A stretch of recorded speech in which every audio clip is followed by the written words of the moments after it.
मध्ये सुधाब्धिमणिमण्डपरत्नवेदां सिंहासनोपरिगतां परिपीतवर्णां पीताम्बराभरणमाल्यविभूषिताङ्गी देवी भजामि धृतमुद्गरवैरिजिह्वां।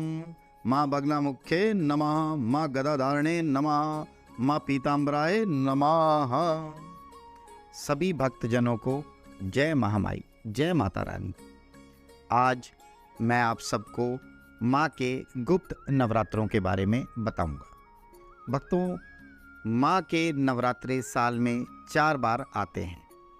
2 प्रगट नवरात्रे कहलाते हैं, 2 गुप्त नवरात्रे कहलाते हैं।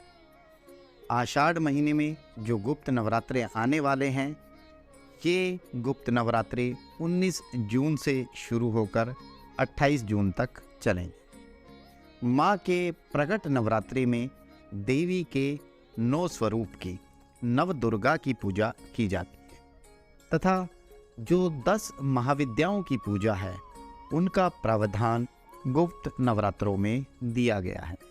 जो गुप्त नवरात्रे होते हैं यह मेनली साधकों के लिए होते हैं।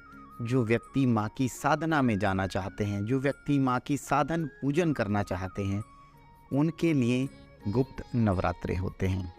गुप्त नवरात्रे आषाढ़ महीने में 19 जून 2023 से शुरू होंगे तथा इसी दिन घट स्थापना का विशेष मुहूर्त है, जो सुबह 6:05 से 8:04 तक रहेगा।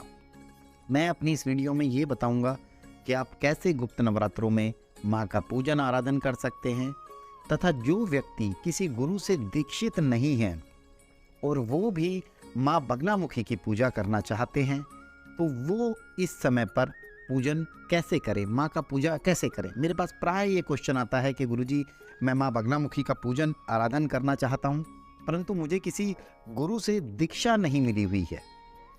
तो वो मैं आपको आज इस वीडियो में बताऊँगा। गुप्त नवरात्रे के समय पर 10 महाविद्याओं की पूजा की जाती है।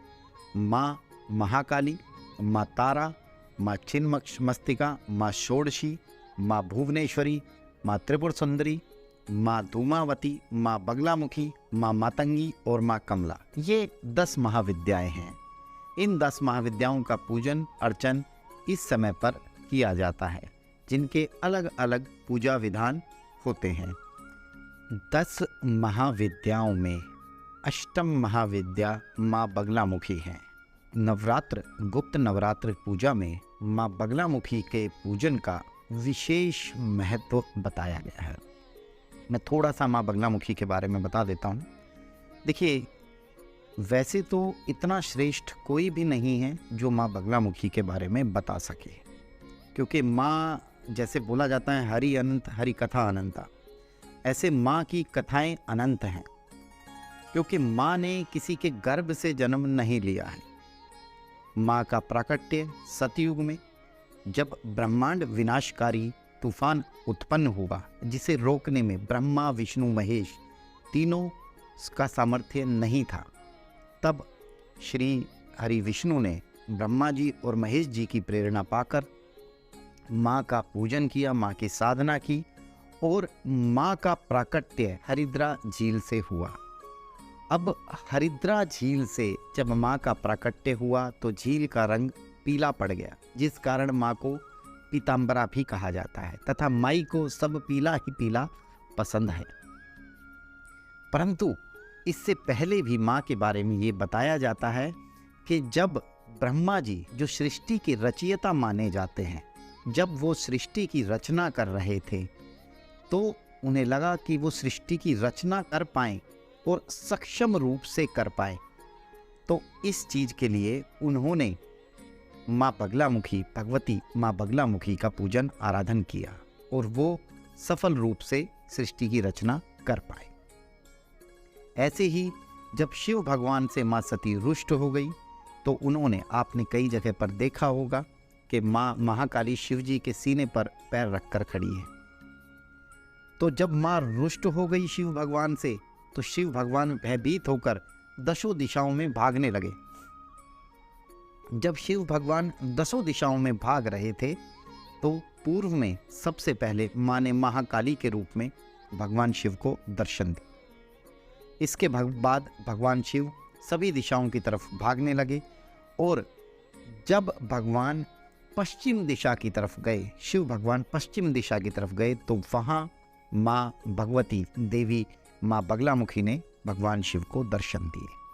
तो माँ बगलामुखी के बारे में एग्जैक्ट जान पाना तो किसी का सामर्थ्य नहीं, परंतु माँ बगलामुखी के बारे में एक बात ये कही गई है कि जैसे जैसे कलयुग का प्रभाव बढ़ेगा, केवल माँ बगलामुखी में ही वो सामर्थ्य बचेगा कि ये लोगों के कष्टों का हरण कर पाएंगी। जब कलयुग की प्रकाष्ठा अपने चरम पर होगी, जब नॉर्मल मंत्र, जब सात्विक मंत्रों से काम होने बंद हो जाएंगे, तो उस समय पर केवल और केवल माँ बगलामुखी का मंत्र ही भक्तों को का बेड़ा पार लगाएगा। और जो ये नवरात्र, गुप्त नवरात्र का समय होता है, ये तो अति उत्तम और ऐसा समय माना गया है कि जो माँ बगलामुखी को अत्यंत प्रिय है। देखिए, यदि आप दीक्षित हैं, किसी गुरु से दीक्षित हैं, तो इस समय पर 36,000 या 1.25 मंत्रों का माँ का अनुष्ठान लीजिए, माँ का अनुष्ठान पूर्ण कीजिए। जितने मंत्र आप करेंगे माँ का अनुष्ठान करें, उसके बाद यज्ञ आदि पूरे विधि विधान से करें, क्योंकि माँ की पूजा के बारे में ये कहा जाता है कि बिना गुरु की दीक्षा के ये पूजा ही नहीं करनी चाहिए।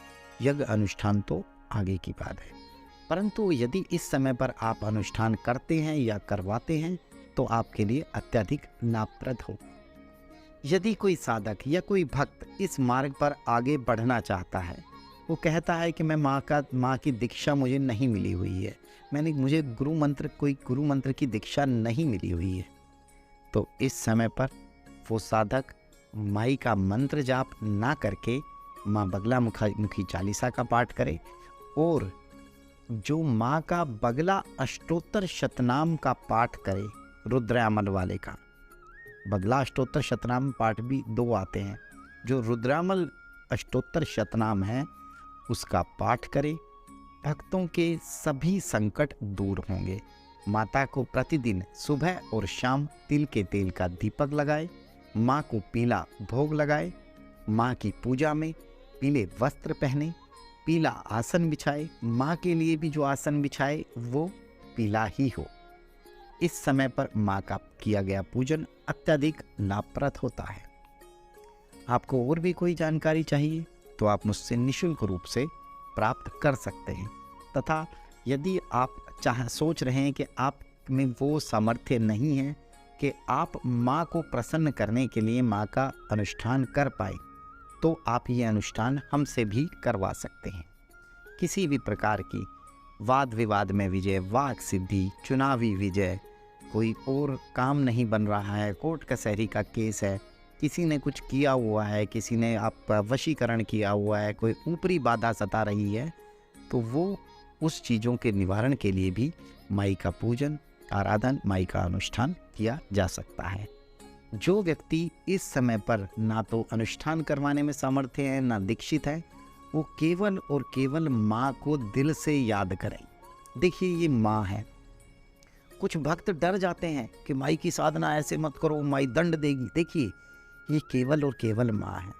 इसे माँ मानकर याद करें तो आपके सभी कष्ट दूर होंगे, आपको जीवन में लाभ मिलेगा, चले आ रहे पुराने कष्ट आपके दूर होंगे।